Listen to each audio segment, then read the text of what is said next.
Greg and I got the surprise of our life in 2012, the summer of 2012.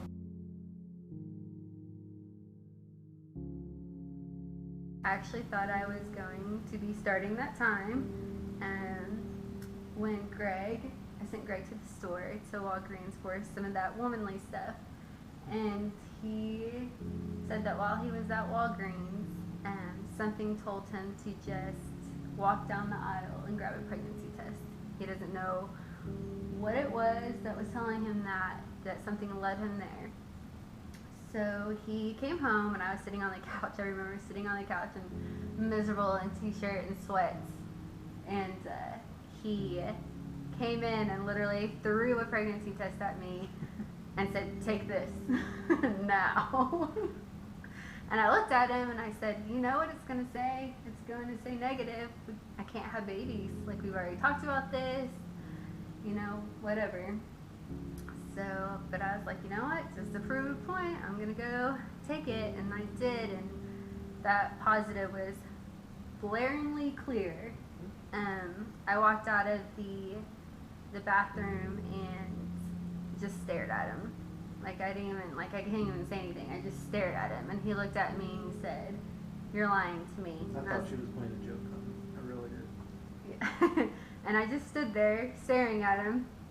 And so he got up and looked at the test, and he started crying, I remember, and you dropped down to your knees and started hugging my belly, and I just stood there.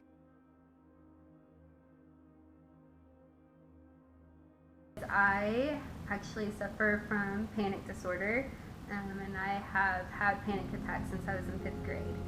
And that is, comorbid with anxiety disorder and depression and things like that. And so my mom sat me down and we talked about baby blues and the possibility of me having postpartum, which was a pretty high risk with my history.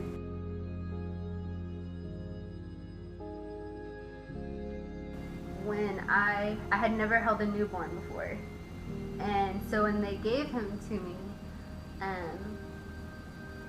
I was really scared to hold him.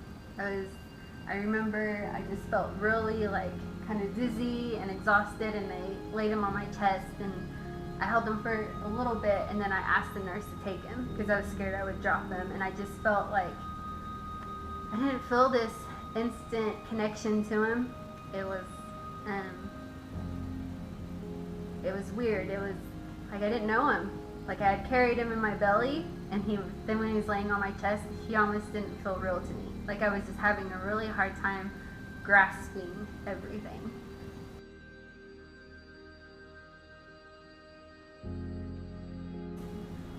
I think it was the night before she left, and I went to the restroom just to use the restroom, and I just broke. Like I just lost it, and I felt like the walls were caving in. Like it was almost, it sounds really selfish, but it was just like I don't have freedom is what I felt like. Like for the rest of my life, here's this person who depends on me and solely me. I don't have the freedom that I've been used to for how many years, and like I don't even know how to take care of this person. I don't know what to do. I've never even taken care of a baby before, and it was just like the thoughts going through my head were just so crazy. And then I started feeling guilty because it was like, why am I thinking this way? Like I am so blessed with this baby I never thought I could have, and I shouldn't be feeling this way. I should just be feeling so in love and enamored, and I just didn't.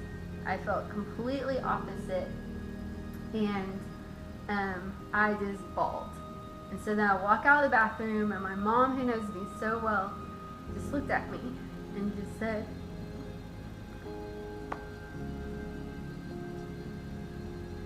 she just knew, and she just cried with me, and just told me every mother goes through a period of feeling overwhelmed, and that it's going to be okay, and we'll adjust. Stop. Look at me with those tears in your eyes. And so she just let me cry and cry and cry. And so that's when I just started feeling pretty bummed. Like, I was pretty mad at myself, and I just didn't feel really tough. Like, I wanted to be this mom who just took, who took this new baby and just loved this baby. And I just looked at him and I just felt like I couldn't love him.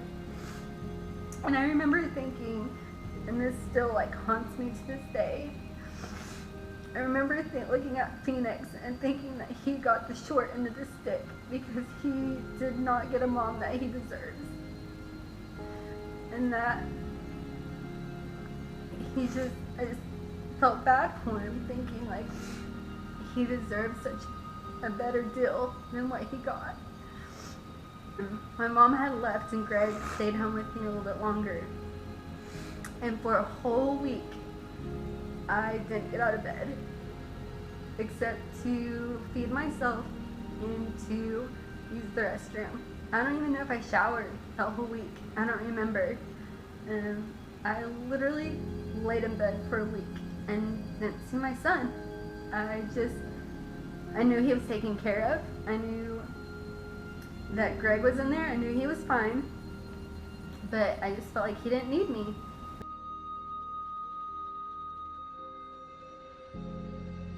I don't think she gives herself enough credit on some fronts, because when she did interact with our baby, she was a fantastic mom. She was really good with him, which almost made it even harder for me because I felt like she was making a choice not to be all encompassed with him.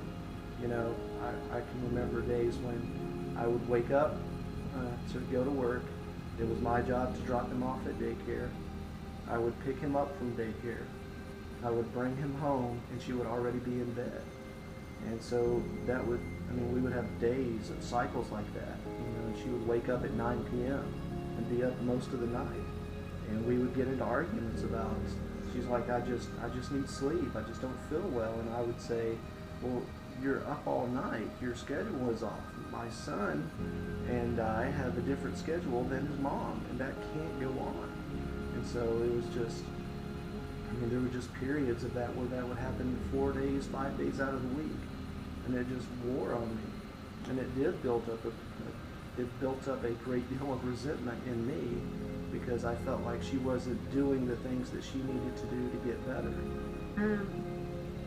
Greg walked in there and he sat on the bed and she said, "Courtney, here's the deal.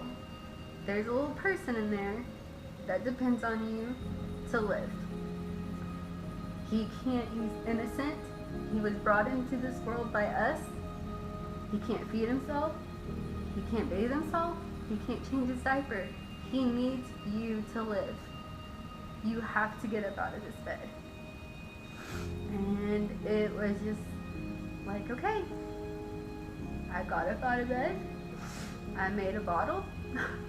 I held him and I loved on him, but I still fell off.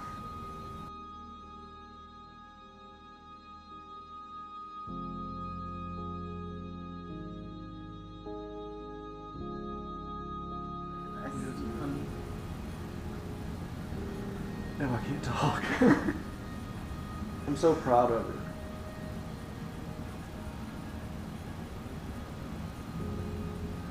Because she's grown into this fantastic, now stay-at-home mommy. Who, I don't know if she ever could have envisioned herself being a stay-at-home mom when she was going through those blue times. And just knowing how much she battled through all of that, she, we've always worked. She until just recently, the last couple of months, has always worked as well.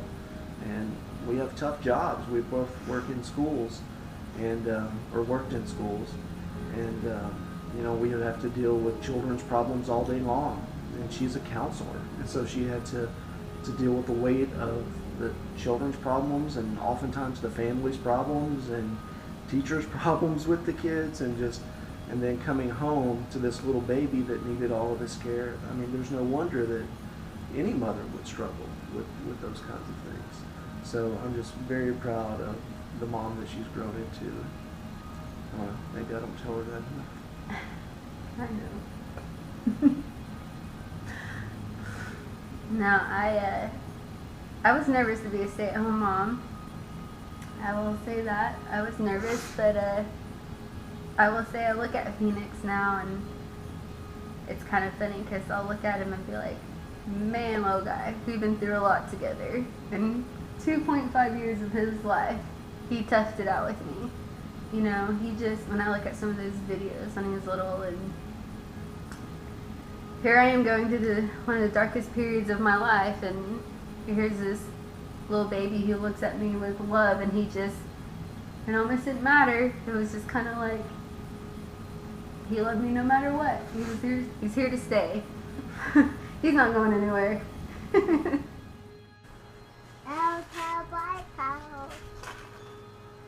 Did he find all of his animals in there?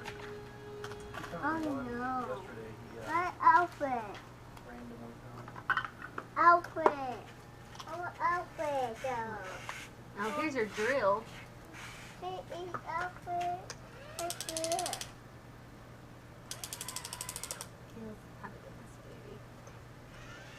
There we go. And here, what is his name?